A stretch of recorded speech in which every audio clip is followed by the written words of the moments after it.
नमस्कार, आकाशवाणी से प्रस्तुत है समाचार प्रभात।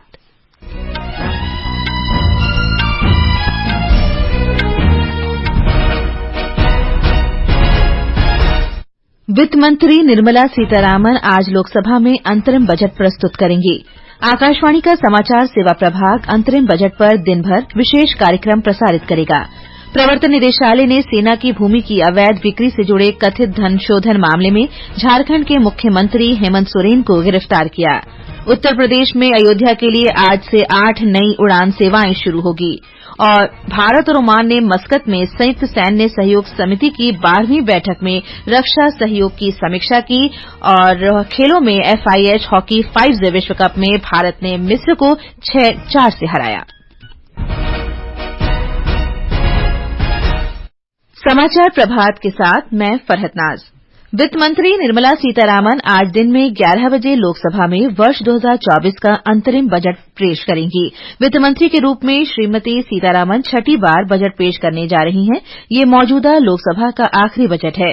पिछले 3 पूर्ण केंद्रीय बजट की तरह ये अंतरिम बजट भी पेपर रहित होगा। इस वर्ष आम चुनाव होने के बाद नई सरकार पूर्ण केंद्रीय बजट पेश करेगी। अंतरिम बजट से भी काफी उम्मीदें हैं। आकाशवाणी से बातचीत में स्वास्थ्य विशेषज्ञ गोविंद नारायण सिंह ने बताया कि सरकार ने 10 साल में अस्पतालों और डॉक्टरों की संख्या में काफी वृद्धि की है।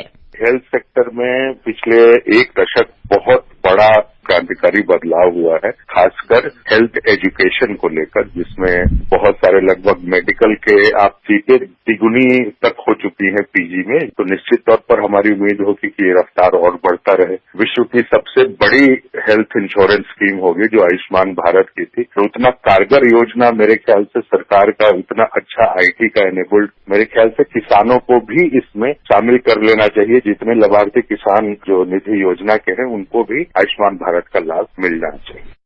आकाशवाणी का समाचार सेवा प्रभाग आज अंतरिम बजट पर दिन भर का विशेष लाइव कार्यक्रम प्रसारित करेगा। जाने माने वित्तीय विशेषज्ञ बजट का गहन विश्लेषण प्रस्तुत करेंगे। मुख्य आर्थिक सलाहकार डॉ V अनंत नागेश्वरन, नीति आयोग के उपाध्यक्ष सुमन बेरी, नीति आयोग के सदस्य डॉ विनोद कुमार पॉल, प्रोफेसर रमेश चंद और डॉ अरविंद विरमानी, आर्थिक कार्य सचिव अजय सेठ, वित्तीय सेवा सचिव विवेक जोशी, राजस्व सचिव संजय मल्होत्रा, केंद्रीय प्रत्यक्ष कर बोर्ड के अध्यक्ष नितिन गुप्ता, केंद्रीय अप्रत्यक्ष कर और सीमा शुल्क बोर्ड के अध्यक्ष संजय कुमार अग्रवाल चर्चा में हिस्सा लेंगे। राष्ट्रपति द्रौपदी मुर्मू ने कहा है कि भारत ने पिछले 10 वर्ष में राष्ट्रीय हित में ऐसे अनेक कार्य किए हैं जिनकी लोग दशकों से प्रतीक्षा कर रहे थे। उन्होंने कहा कि अयोध्या में राम मंदिर के निर्माण की लोगों को सदियों से आशा थी और ये सपना अब पूरा हो गया है। संसद के दोनों सदनों की संयुक्त बैठक में कल राष्ट्रपति ने जम्मू कश्मीर से अनुच्छेद 370 हटाने, 3 तलाक पर प्रतिबंध लगाने और पिछले 10 वर्ष में सरकार के अन्य कार्यों का भी जिक्र किया। राष्ट्रपति ने कहा कि सरकार सीमाओं पर आधुनिक ढांचा बना रही है। मेरी सरकार आज पूरी सीमा पर मॉडर्न इंफ्रास्ट्रक्चर बना रही है। एक काम बहुत पहले ही प्राथमिकता के आधार पर हो जाना चाहिए था। आतंकवाद हो या विस्तारवाद, हमारी सेनाएं आज जैसे हो तैसा की नीति के साथ जवाब दे रही है। आंतरिक शांति के लिए मेरी सरकार के प्रयासों के सार्थक परिणाम हमारे सामने है। जम्मू कश्मीर में आज सुरक्षा का वातावरण है। नॉर्थ ईस्ट में अलगाववाद की घटनाओं में भारी कमी आई है। नक्सलवाद से प्रभावित क्षेत्र घटे हैं। राष्ट्रपति ने कहा कि सरकार समाज के हर वर्ग को समान अवसर देने के लिए प्रतिबद्ध है। सबका साथ, सबका विकास, सबका विश्वास और सबका प्रयास के मंत्र पर चल रही मेरी सरकार समाज के हर वर्ग को उचित अवसर देने में जुटी है। पहली बार सामान्य वर्ग के गरीबों को आरक्षण की सुविधा दी गई है। मेडिकल में ग्रेजुएशन और पोस्ट ग्रेजुएशन के लिए OBC के केंद्रीय कोटे के तहत दाखिले में 37% आरक्षण सुनिश्चित किया गया है। राष्ट्रीय पिछड़ा बोर्ड आयोग को संवैधानिक दर्जा दिया गया है। मेरी सरकार ने बाबा साहेब आम्बेडकर से जुड़े 5 स्थानों को पंचतीर्थ के रूप में विकसित किया। प्रवर्तन निदेशालय ने सेना की जमीन की अवैध बिक्री से जुड़े धन शोधन मामले में झारखंड के मुख्यमंत्री हेमंत सोरेन को गिरफ्तार कर लिया है। हेमंत सोरेन ने राज्यपाल CP राधाकृष्णन को इस्तीफा सौंप दिया है। एक रिपोर्ट। झारखंड में पूर्व मुख्यमंत्री हेमंत सोरेन के कार्यकाल की समाप्ति के नाटकीय अंत के बीच राज्यपाल के स्तर पर कानूनी प्रक्रिया पूरी होने के बाद परिवहन मंत्री चंपई सोरेन झारखंड के नए मुख्यमंत्री के रूप में शपथ लेंगे। इस बीच झारखंड में अल्पकालिक राजनीतिक संकट की स्थिति उत्पन्न हो गई है, क्योंकि वर्तमान में राज्य का नेतृत्व करने वाला कोई मुख्यमंत्री मौजूद नहीं है। इसके परिणाम स्वरूप झारखंड में अल्पकालिक राष्ट्रपति शासन लग सकता है। वहीं आज ईडी के अधिकारियों द्वारा हेमंत सोरेन को कोर्ट में पेश किया जाएगा और झारखंड उच्च न्यायालय में श्री सोरेन की ओर से दायर रिट याचिका पर भी सुनवाई होगी। शिल्पी, आकाशवाणी समाचार, रांची। नागरिक उड्डयन मंत्रालय आज से उत्तर प्रदेश में अयोध्या के लिए 8 नई उड़ान सेवाएं शुरू करेगा। नई उड़ान सेवाएं अयोध्या को दिल्ली, चेन्नई, अहमदाबाद, जयपुर, पटना, दरभंगा, मुंबई और बेंगलुरु से जोड़ेंगी। हाल ही में राम मंदिर में प्राण प्रतिष्ठा समारोह के बाद अयोध्या में पर्यटन को बढ़ावा मिला है और वहां आर्थिक और सामाजिक विकास के अवसर भी बढ़े हैं। उड़ान सेवाओं का उद्घाटन केंद्रीय नागर विमानन मंत्री ज्योतिरादित्य सिंधिया करेंगे और स्पाइस जेट इन उड़ान मार्गों पर सेवाएं देगा। तेलंगाना के मुख्यमंत्री रेवंत रेड्डी ने राज्य की चिकित्सा और स्वास्थ्य सेवाओं से जुड़े विभिन्न विभागों में लगभग 7,000 स्टाफ नर्सों को नियुक्ति पत्र प्रदान किए।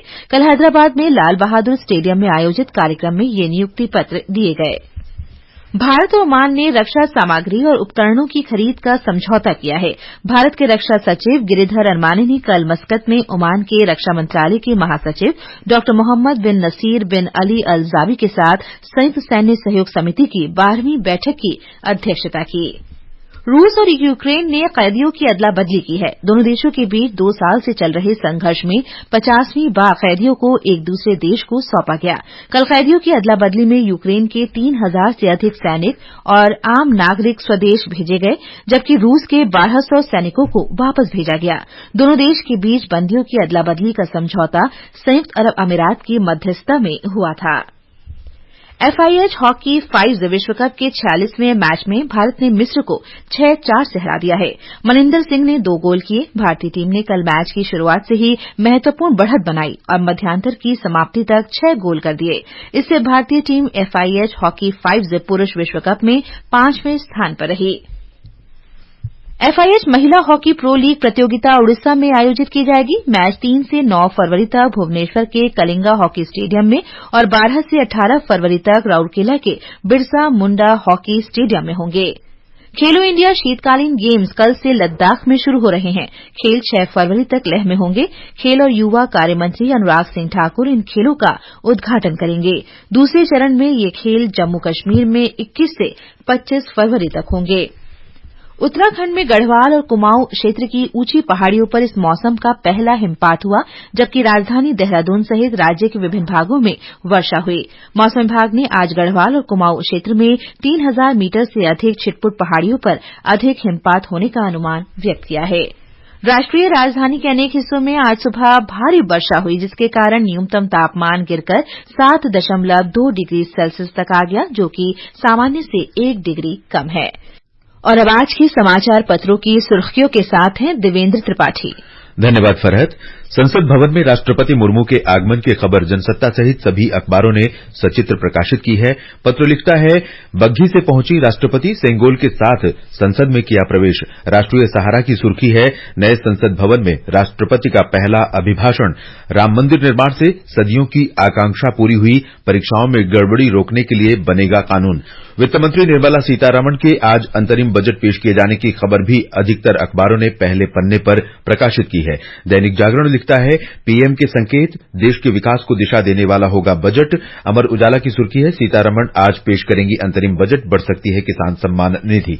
जमीन घोटाला मामले में प्रवर्तन निदेशालय द्वारा झारखंड के मुख्यमंत्री हेमंत सोरेन को गिरफ्तार करने की खबर आज सभी अखबारों में प्रमुखता से छाई हुई है। ज्ञानवापी में 30 साल बाद खुले पूजा के द्वार, हिंदू पक्ष को मिला अधिकार। 1993 से बंद था व्यास जी का तहखाना, राजस्थान पत्रिका का समाचार है।